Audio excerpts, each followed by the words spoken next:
mengingatkan satu amalan yang telah diperintahkan oleh Allah, yang diperintahkan oleh Rasulullah sallallahu alaihi wasallam.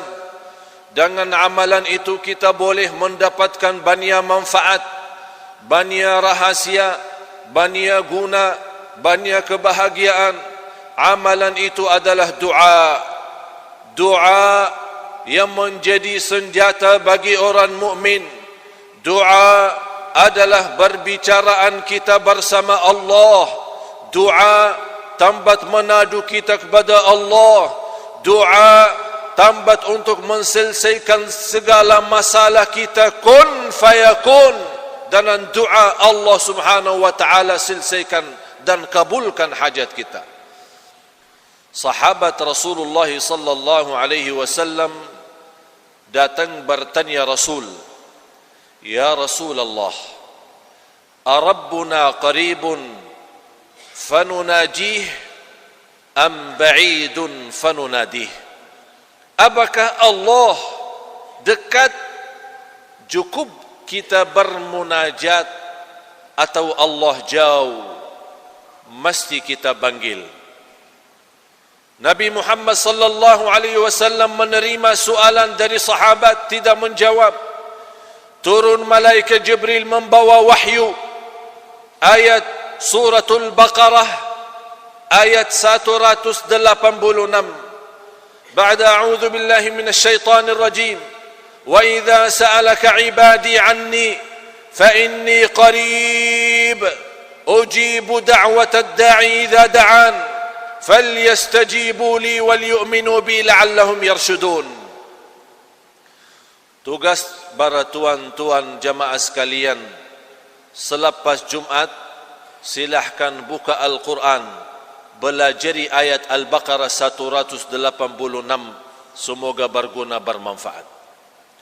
Di sini Allah subhanahu wa ta'ala menerangkan dan menjanjikan bagi orang yang selalu berdoa dengan yakin, berdoa dengan tulus dan ikhlas, akan diijabah doanya.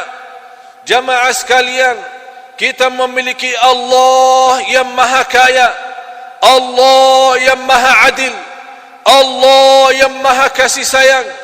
Tidak boleh kita putus asa, terus kita istiqamah berdoa, bermunajat kepada Allah dalam segala hal, dalam keadaan sihat walafiat maupun sakit, dalam keadaan senang maupun susah, dalam keadaan upaya apapun, kita selalu tidak pernah putus doa kepada Allah subhanahu wa ta'ala. Para Nabi dan Rasul yang sudah jamin mereka orang-orang yang sebaik-baik manusia, tapi mereka tetap tidak pernah berputus doa kepada Allah subhanahu wa ta'ala. Ud'u Allah wa antum muqinuna bil ijabah. Doa kepada Allah dengan keyakinan akan Allah ijabah. Ma'asyiral muslimin yang dimuliakan, dirahmati Allah sekalian, dalam kesempatan ini saya membawakan dua cerita.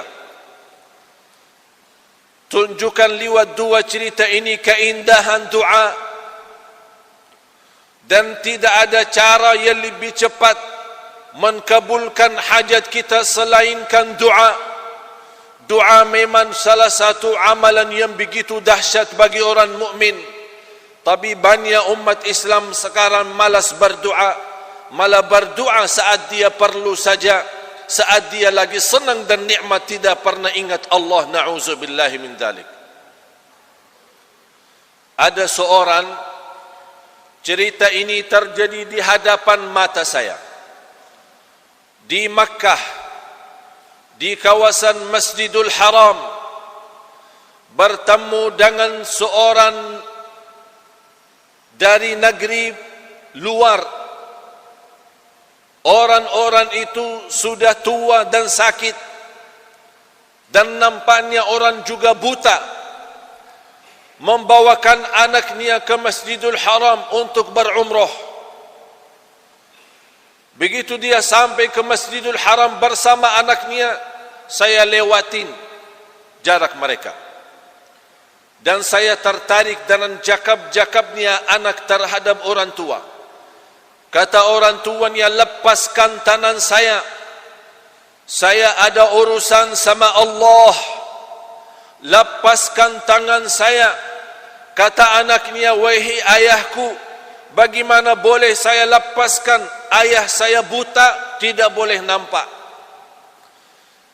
Kata ayahnya, anakku, saya lagi di rumah Allah. Saya lagi tamu Allah. Saya lagi ada urusan sama Allah. Lepaskan tangan saya. Saya ada perlu sama Allah. Dilepaskan tangannya oleh anak. Dan anaknya khawatir orang tuanya boleh jatuh kalau dia turun tangga, karena dia buta, tidak boleh lihat. Di situ dia angkat tangan dan saya berhenti, mahu lihat apa yang akan terjadi peristiwa dengan keyakinan seorang tua dan buta memohon kepada Allah di kawasan Kaabah. Dia angkat tangan dan dia berdoa dengan bahasa awam. Dia berkata, ya Allah, saya dilahirkan dalam keadaan buta. Sekarang sudah tua dan sakit, masih buta. Ya Allah, pertama kali saya datang sebagai tamumu ya Allah. Datang ke rumahmu ya Allah. Saya punya keinginan dan harapan, walaupun satu kali saja, saya ingin nampak Ka'bahmu. Saya ingin melihat Ka'bah ya Allah. Umur saya 60 tahun. Hanya mendengar cerita keindahan Ka'bah, tapi belum pernah saya nampak dengan mata saya sendiri. Dengan doa yang segitu tulus dan ikhlas, bermunajat kepada Allah, dan dia berkata, ya Allah, saya tidak akan keluar dari Masjidul Haram sampai engkau berikan saya kesempatan nampak Al-Ka'bah yang indah. Begitu orangnya serius dalam doa, yakin sungguh-sungguh dalam doa, bukan main-main, karena dia bermunajat kepada Allah yang maha segala-galanya. Semuanya di tangan Allah, mata pun makhluk Allah. Belum orangnya turunkan tangannya di hadapan mata saya, langsung dia berteriak, Allahu Akbar, Allahu Akbar, Allahu Akbar. Sungguh Al-Ka'bah itu indah. Sungguh Al-Ka'bah itu indah. Sungguh Al-Ka'bah itu indah. Dan lagi kembalikan angkat tangannya berdoa dan bersyukur kepada Allah. 60 tahun dilahirkan dalam keadaan buta. Dengan doa yang tulus dan ikhlas, Allah kabulkan doanya, dan dia boleh nampak Al-Ka'bah dengan mata sendiri. Subhanallah. Itulah yang kita perlu, jamaah sekalian, saat berdoa. Kita yakin selepas doa kita, hajat kita sudah dikabulkan oleh Allah. Allah Maha Raja, Allah Maha Agung, Allah Maha Kaya, Allah Maha Lembut, Allah Maha Sabur, Allah Maha segala-galanya. Di tangan Allah segala kunci dunia dan segala isinya milik Allah. Kun fayakun. Innama amruhu idza arada syai'an an yaqula lahu kun fayakun. فسبحان الذي بيده ملكوت كل شيء. Maha suci Allah, di tangannya segala sesuatu. Wa ilaihi turja'un. Dan kita sama-sama akan kembali kepada Allah Subhanahu wa taala. Cerita yang kedua, seorang dokter dari negara India bernama Dr. Ishan. Seorang ahli medis yang terkenal di dunia, ditugaskan oleh negara untuk menjadi pemimpin dalam rapat dan pertemuan yang dihadirkan oleh para dokter dari seluruh dunia akan datang. Begitu beliau naik satu kapal terbang menuju kota tujuan, tiba-tiba dalam penerbangan menuju kota tujuan berubah suasana menjadi banyak derasnya hujan, berubah sambil salah satu sayap pesawat itu rusak. Secara mendadak dan dalam keadaan darurat, mesti pesawat itu landing dan turun. Dr. Ihsan marah dan beliau berkata, macam mana saya ditunggu-tunggu dalam pertemuan yang internasional yang begitu besar. Saya sebagai ketua dan kepala pertemuan ini mesti saya hadir. Bagaimana jalan keluarnya pesawat sudah rusak? Kata orang di airport, daripada marah sama kami, silahkan Dr. Ihsan ambil satu kereta, sewa satu kereta, karena kota tujuan sangat dekat dengan airport ini, hanya perjalanan 3 jam. Dibawa oleh Dr. Ihsan, sewa satu kereta, kemudian berjalan menuju kota tujuan. Di dalam perjalanan, Allah subhanahu wa ta'ala menjadikan suasana hujan yang begitu dahsyat, sambil dia kaget dan takut, terpaksa keluar dari jalan besar menuju jalan kampung. Tersesat di dalam perjalanan, dia merasa sudah salah jalan, mau kemana lagi? Dia mencari tempat istirahat, bertemu di pinggir jalan sebuah rumah. Satu rumah nampaknya rumah orang miskin. Dia berhenti dan dia tutup pintu dan minta izin sama tuan rumah boleh masuk. Dibukakan pintu seorang ibu yang sudah tua dan sakit. Kata ibu, silahkan, sepertinya orang kamu ini orang jauh, silahkan masuk, silahkan minum dan makan. Orang Dr. Ihsan masuk, kemudian dia beristirahat dan dia berfikir macam mana boleh untuk melanjut perjalanan. Sambil dia makan dan minum, dia nampak seorang ibu lagi salat, lagi berdoa. Setiap dia berdoa sebentar, nampak di samping anak itu ada seorang anak kecil. Setiap doa sebentar, dia gerakkan anak, tapi tidak ada respon. Doa lagi, gerakkan anak, tidak jawab.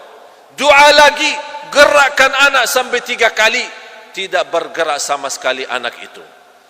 Begitu dia lepas doa, Dr. Ihsan memanggil, maaf wahai ibu, ini anak siapa? Saya terharu dengan doa ibu. Begitu doanya ikhlas luar biasa. Kenapa anak itu? Macam mana keadaan? Kata ibu, ini cucu saya. Orang tuanya dua-duanya baru meninggal.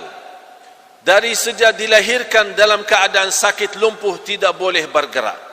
Saya tidak tahu apakah dia hidup atau mati. Saya memanggil seorang dokter di kampung diperiksa. Selepas periksa oleh dokter, dia berkata anak itu masih hidup, tapi saya tidak boleh membagi obat karena saya bukan ahli. Kata ibu, macam mana saya boleh berobat untuk cucu saya? Kata dokter di kampung, ada seorang terkenal, satu orang dia punya keahlian untuk anak-anak itu. Hanya satu orang yang boleh bantu, tapi orang itu tinggal di kota jauh. Kata ibu, saya orang miskin, macam mana saya boleh jauh-jauh mencari dokter itu?